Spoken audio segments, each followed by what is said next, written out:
నియోజకవర్గాల పునర్వ్యవస్థీకరణపై సీఎం రేవంత్ కీలక వ్యాఖ్యలు చేశారు. నియోజకవర్గాల పెంపు విషయంలో దక్షిణ భారతం అప్రమత్తం కావాలని సీఎం రేవంత్ అన్నారు. పార్లమెంటు స్థానాల పెంపు ఉత్తర, దక్షిణ భారత్లో సమానంగా ఉండాలని అన్నారు. పార్లమెంటు నియోజకవర్గాల పెంపు విషయంలో ఉదాసీనంగా వ్యవహరిస్తే కేంద్ర మంత్రులు బండి సంజయ్, కిషన్ రెడ్డి ఉద్యోగాలు పోతాయన్నారు రేవంత్ రెడ్డి. మరోవైపు కేసీఆర్ వల్లే తనకు గుర్తింపు వచ్చిందని రేవంత్ రెడ్డి చెప్పారు.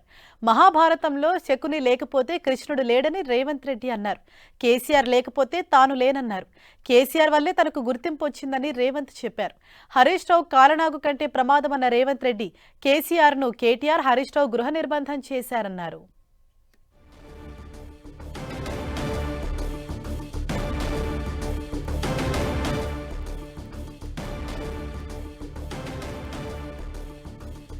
నియోజకవర్గాల పునర్వ్యవస్థీకరణకు సంబంధించి సీఎం రేవంత్ రెడ్డి కొన్ని కీలక వ్యాఖ్యలు చేశారు. నియోజకవర్గాల పెంపు విషయంలో దక్షిణ భారతం అప్రమత్తం కావాలని ఆయన అన్నారు. పార్లమెంటు స్థానాల పెంపు విషయంలో ఇటు ఉత్తర భారతం అలాగే దక్షిణ భారత్లో సమానంగా ఉండాలి, సమానంగా విభజించాలని ఆయన అన్నారు. పార్లమెంటు నియోజకవర్గాల పెంపు విషయంలో ఉదాసీనంగా వ్యవహరిస్తే కేంద్ర మంత్రులు బండి సంజయ్, కిషన్ రెడ్డి ఉద్యోగాలు పోతాయన్నారు రేవంత్ రెడ్డి. అలాగే కేసీఆర్ కు సంబంధించి కూడా కొన్ని ఆసక్తికరమైన వ్యాఖ్యలు చేశారు. కేసీఆర్ వల్లే తనకు గుర్తింపు వచ్చిందని రేవంత్ రెడ్డి చెప్పారు. మహాభారతంలో శకుని లేకపోతే కృష్ణుడు లేడని రేవంత్ రెడ్డి అన్నారు. కేసీఆర్ లేకపోతే తాను లేనన్నారు. కేసీఆర్ వల్లే తనకు గుర్తింపు వచ్చిందని రేవంత్ చెప్పారు. హరీష్ రావు కాలనాగు కంటే ప్రమాదమన్న రేవంత్ రెడ్డి కేసీఆర్ను కేటీఆర్, హరీష్ రావు గృహ నిర్బంధం చేశారన్నారు.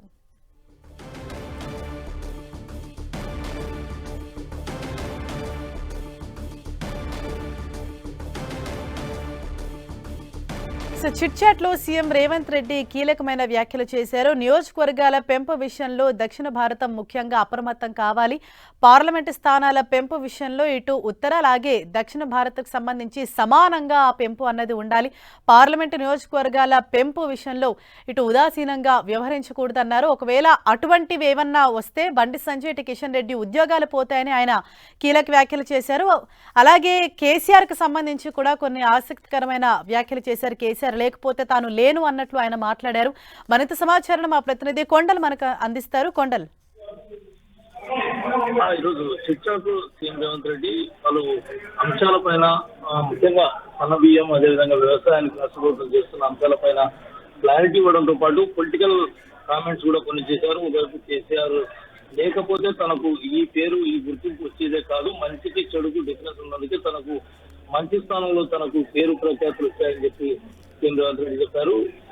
మహాభారతంలో శకుని లేకపోతే కృష్ణుడు ప్రాధాన్యత అనేది ఉండదు, అదేవిధంగా రామాయణంలో రావణాసురుడు లేకపోతే రాముడి విలువ ఉండదు. కాబట్టి కేసీఆర్ తోనే తనకు ఈ గుర్తింపు వచ్చిందన్నది రాజకీయంగా ఆయన ప్రస్తావించడం జరిగింది. దీంతో పాటు ఇంకా దక్షిణాది, ఉత్తరాదికి సంబంధించిన అంశం పైన కూడా స్పీకర్ నియోజకవర్గాల పెంపు పైన ఆయన చాలా స్పష్టత ఇవ్వడం జరిగింది. 50% సీట్లు పెంచితే న్యాయమే అంటూ బీజేపీ నేతలు చెప్తున్నారు. ఇది పూర్తిగా అవగాహన రహితం. ఒకవేళ అదేవిధంగా 50% మేరకు సీట్లు పెంచినట్టయితే దక్షిణాది పూర్తిగా రాజకీయంగా నష్టపోతుంది, ఒక నియంతృత్వానికి దారితీసే.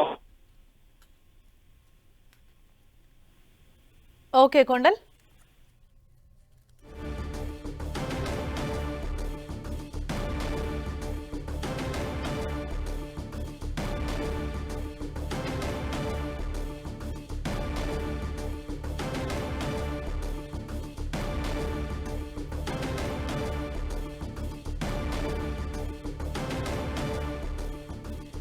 మీడియా చిట్ చాట్ లో సీఎం రేవంత్ రెడ్డి ఆసక్తికరమైన వ్యాఖ్యలు చేశారు. ఒకవైపు అంటే పార్లమెంట్ సీట్ల పెంపుకు సంబంధించి ఇటు ఉత్తర భారతం, దక్షిణ భారతానికి సమానంగా ఆ పెంపు అన్నది ఉండాలని చెప్పారు. మరోవైపు కేసీఆర్ కి సంబంధించి కూడా కొన్ని ఆసక్తికర కమెంట్స్ చేశారు. కేసీఆర్ లేకపోతే తాను లేను అని అన్నారు. అలాగే కేసీఆర్ అంటే మహాభారతంలో శకుని లాంటి వాడు, అంటే మహాభారతంలో శకుని లేకపోతే కృష్ణుడు అంతటి వాడికి అంతటి మంచి పేరు ప్రఖ్యాతలు అన్నవి రావు. అదేవిధంగా ఇటు కేసీఆర్ ను పోల్చుతూ ఆయన కమెంట్స్ చేయడం జరిగింది. మరోవైపు ఇటు కేటీఆర్, హరీష్ రావు పైన కూడా ఆయన కొన్ని కీలకమైన వ్యాఖ్యలు చేశారు. మా ప్రతినిధి కొండల్ మనకు అందుబాటులోకి వచ్చారు. కొండల్,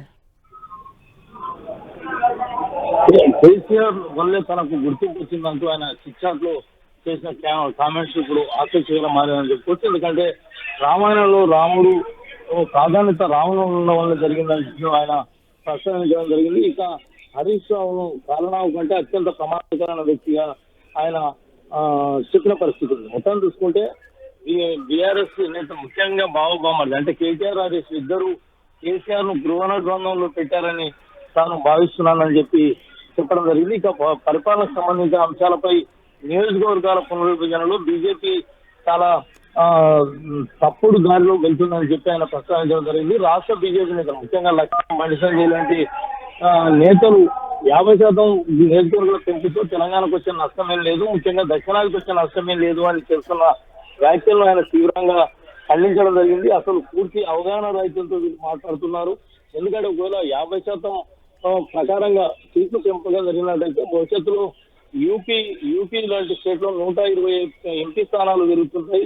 50% పెరిగినట్టయితే అదే అంతరం దక్షిణాదికి ఉత్తరాదికి సీట్ల అంతరం ముఖ్యంగా రాజకీయంగా ఆర్థికంగా అంతరం పెరిగినట్టయితే దేశంలో ఒక సంక్షోభం, ఒక డిక్టేటర్షిప్ వచ్చే ప్రమాదం ఉందని చెప్పి ఆయన ప్రస్తావించడం జరిగింది.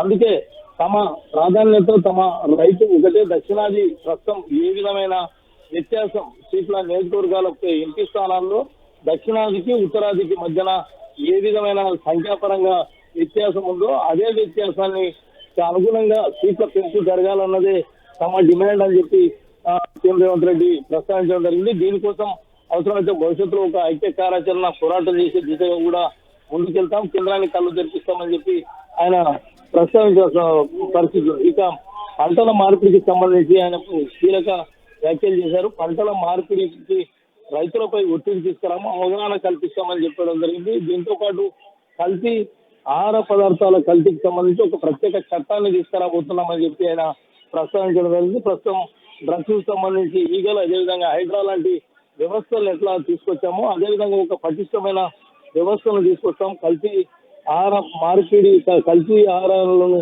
కట్టడి చేసేందుకు ఈ వ్యవస్థను ఉపయోగిస్తామని ఆయన చెప్పడం జరిగింది. దేశంలో దీనికి సంబంధించి దేశంలోని చట్టాలను అధ్యయనం చేస్తున్నాం, ఒక పకడ్బందీ వ్యవస్థను తీసుకొచ్చే పనిలో ప్రభుత్వం ఉందని చెప్పి ప్రస్తావించడం జరిగింది. ఇక వరి పంటకు సంబంధించి పంటల మార్పిడి జరగాల్సిన పరిస్థితి ఉంది. రాష్ట్రంలో ఇప్పుడు క్వాలిటీ పౌష్టికాహారాన్ని అందించడమే రాష్ట్ర ప్రభుత్వం ముందున్న లక్ష్యంగా ఉంది. అదేవిధంగా ఈ దిశగానే ప్రభుత్వం ముందుకెళ్తుందని చెప్పి ఆయన ప్రస్తావించడం జరిగింది. రాజకీయంగా మాత్రం నియోజకవర్గాల అంశంపైనే ప్రధానమైన ఫోకస్ చేశారు. రాజకీయంగా బీజేపీ ఒక నియంత్రిత దారికి తెరదీసే విధంగా నియోజకవర్గాల పెంపుకు ముందుకెళ్తుంది. దీనిపై డీలర్స్ వదిలినట్టు కేంద్రం భావిస్తుంది, దీనిపై ప్రతిస్పందన చూస్తుందని తాను భావిస్తున్నానని చెప్పారు. ఏదేమైనప్పుడు కూడా కేంద్ర ప్రభుత్వం ఒకవేళ 50% సీట్ల పెంపుకు నిష్పత్తులు పెంచినట్టయితే దక్షిణాది పూర్తిగా రాజకీయంగా నష్టపోతుంది, అప్రాధాన్యంగా మారుతుంది. కాబట్టి భవిష్యత్తులో ఉత్తరాది డామినేషన్ డెమోక్రటిక్ సిస్టాన్ని ఒక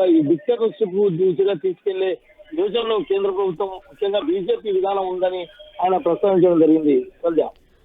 థ్యాంక్ యూ కొండల్.